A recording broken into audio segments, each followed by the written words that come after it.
What's up, guys? Welcome back to the PBP YouTube channel. Guys, we got the Built series going on. If you've been following along with us, you know the Gray Ghost truck. We had our D&J pistons, our Waggler rods showed up. They're out the door. They're restarting on the short block. But we got a new truck entering the Built series. That's our 2015 Dodge Cummins 6.7 liter.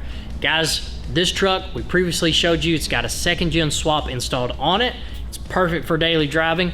But we've got a new part that showed up and we're taking that second gen swap off. What is it? We've got a new turbo. So let's pop the hood, let's talk about it. All right, guys, so we got the hood popped on our 2015 Dodge Cummins. Guys, keep in mind, this truck features one of our C3 HP packages.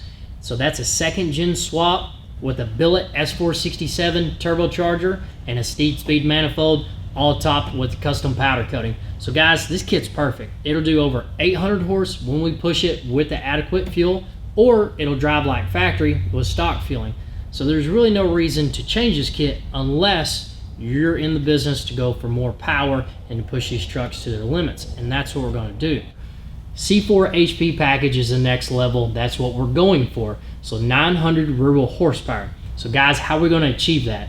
We've got to take this 467 turbocharger off and put another turbocharger in place of it. So let's take a look at that turbo. All right, guys, so what we've got here, we've got the new Borg-Warner SXE turbocharger. Guys, this 88mm turbo has no problem going over 1,000 rear-wheel horsepower. Guys, when you're doing that, you want a V-banded compressor nose. This already has it from the factory. Guys, on the exhaust housing, on this current setup, it'll be a T6 footprint to the manifold. It's a 132 AR housing. So again, that's a 1.32 AR housing. Pretty big to spool this big charger. So now we're gonna figure out where to put this little guy in the engine bay.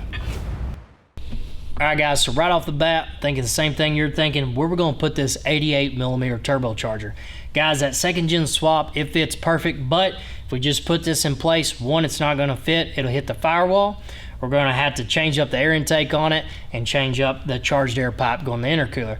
Guys, now we're gonna get this dude boxed up. We're gonna send it to the owner of Evil Diesel Fab, Riley. He's gonna make us a custom one-off kit. Guys, next time we see this turbocharger, it's gonna have vibrant clamps on it and it's gonna be a totally different kit. So you're gonna wanna stick around and see a custom one-off turbo kit for this truck. All right, guys, so we went over our 2015 Dodge Cummins. It's got the second gen swap already installed on it. That's an S467, perfect for daily driving, perfect for that 800 horsepower level. But now we wanna run this big boy. It's an 88mm turbocharger. This charger ain't gonna spool by itself very good. So you guys are gonna make sure, stick around, figure out how we're gonna get this thing spooled. Make sure you subscribe to our YouTube channel, follow us on all forms of social media. See you next time on the PBP YouTube channel.